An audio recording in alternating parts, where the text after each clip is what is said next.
Hello la communauté, c'est Coupex Miniature et aujourd'hui on se retrouve pour un 4e épisode de Dans la boîte avec aujourd'hui des peintures AK interactives ainsi qu'un petit pinceau AK interactive. Alors devant nous on a un magnifique colis de Wargame Spirit, la boutique de Eevee qui fait des vidéos notamment sur Warhammer et qui a le French Wargame Café. C'est très satisfaisant à ouvrir. J'étais obligé de refaire le son par-dessus la vidéo originale parce que malheureusement le micro-cravate que j'ai a tendance à grésiller et donc ça m'oblige régulièrement à refaire les enregistrements du son.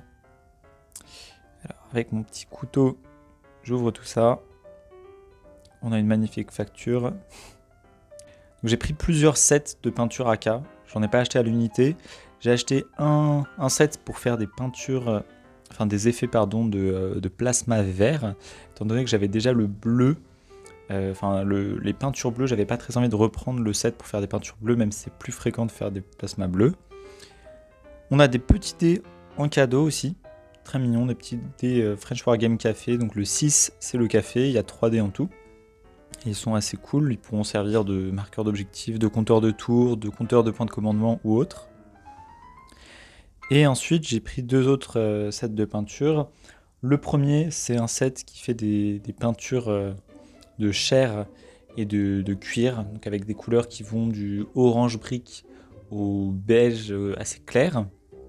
Et le deuxième set, c'est des peintures blanches. Donc là, c'est vraiment du gris foncé, du gris clair, du gris un peu marronâtre, du blanc gris, du blanc cassé et du blanc pur. Donc à chaque fois il y a 6 peintures dans les 2 gros sets et 4 peintures dans celui de plasma. Et ensuite j'ai pris un petit dry brush, gros dry brush plutôt, qui est conseillé pour les décors ou les véhicules. Ça pourra me servir pour mes décors et mes véhicules. Et on va pouvoir passer maintenant à la phase de déballage. Juste avant, l'ensemble m'a coûté environ 50 €. Donc je trouve plutôt raisonnable pour la qualité des peintures en tout cas. J'espère, et ça reste moins cher que les peintures Games Workshop pour un usage que je trouve plus pratique, étant donné que c'est dans des petits flacons qu'on peut faire au compte-gouttes, et donc on n'a pas toute la peinture qui sèche dans le bouchon, ou qui sèche tout court parce que le bouchon ne ferme plus. Donc un gros plus pour moi. Alors on va commencer par tester les peintures vertes. Comme vous pouvez le voir, j'ai fait en sorte d'avoir pour chaque peinture son équivalent, soit Army Painter, soit Citadel, en fonction de ce que j'avais. Donc on va commencer, j'ai pris un petit pinceau que je vais mouiller. Et on va tout de suite commencer avec le plus foncé, on va aller faire du plus foncé au plus clair. Donc ce qui est bien, c'est que les peintures sont assez liquides et vous n'avez pas besoin forcément de mettre une bille pour les mélanger. Ça en revanche c'est du Army Painter et sans les billes de mélange c'est inutilisable je trouve. En tout cas ça fait souvent des gros pâtés. Donc là déjà on peut voir que niveau texture on a quelque chose qui est beaucoup plus épais côté Army Painter. En tout cas si on étale on va voir un peu que le Army Painter est plus épais sur le pinceau, plus épais même en l'étalant. Et donc ça va rendre comme ça.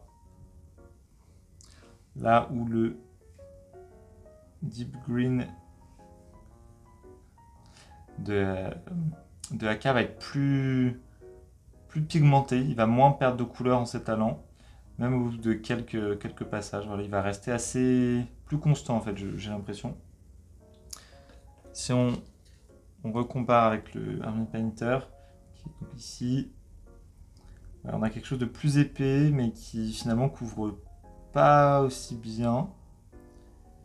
Alors après, au niveau de la couleur, j'ai l'impression que le Army Painter est plus sombre que le vert de AK, qui est un peu plus fluo, mais ça reste assez négligeable comme différence. Après, bien sûr, c'est à vous d'en juger, mais je trouve qu'il est moins couvrant. C'est ce que je reproche d'ailleurs à la plus grande partie des peintures Army Painter, c'est qu'elles manquent de pigments et qu'il faut passer genre 4-5 couches pour avoir un résultat correct, alors que je pense qu'avec la peinture AK, on peut avoir quelque chose de plus rapidement propre. Ok, on va passer au vert d'après. Le vert d'après, ça va être le Deep Green vs le Wizard Orbs. Je les ai tous les deux un peu mélangés. On va mettre une petite goutte hop, de Deep Green et une petite goutte de Wizard.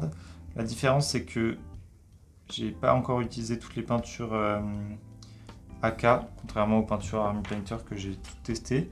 On voit qu'elle est bouchée, ce qui arrive assez régulièrement, malheureusement.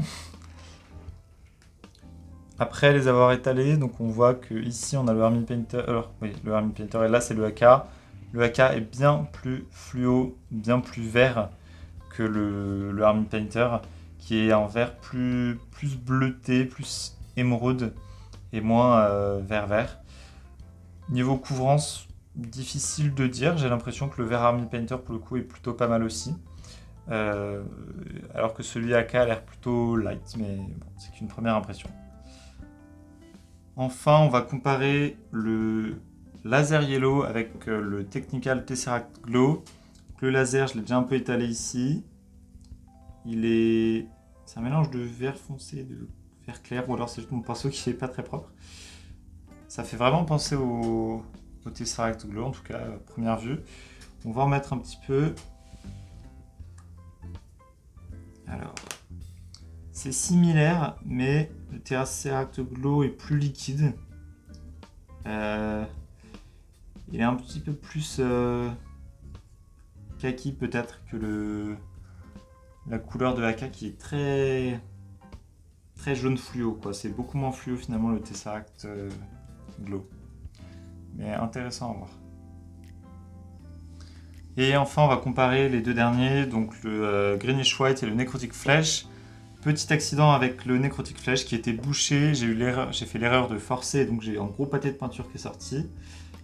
Alors là, j'ai le white, il est très clair, il se confond littéralement avec la palette de couleurs, donc difficile de bien voir la couleur, tandis que le Necrotic Flesh est en fait beaucoup plus foncé et se rapproche beaucoup plus d'un beige ou d'un vert que d'un blanc. Donc je me doutais que c'était pas la bonne teinte, mais j'ai aucune teinte qui correspond vraiment à cette peinture AK, donc ce sera une nouveauté appréciée.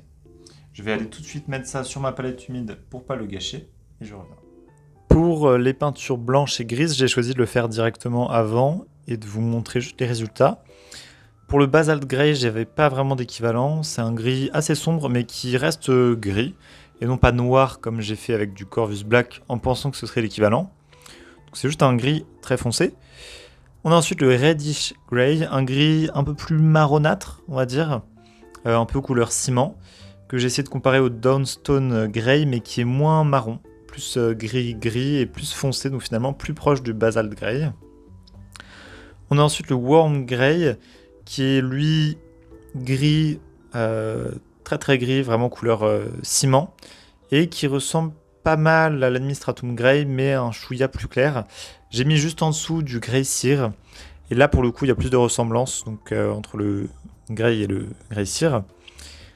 Ensuite on a le Silver Grey, qui est gris-blanc, le Off-White et le White pur, qui sont assez semblables. On voit que le Silver Grey est légèrement plus gris, mais je trouve qu'entre les deux derniers blancs, la différence est très légère.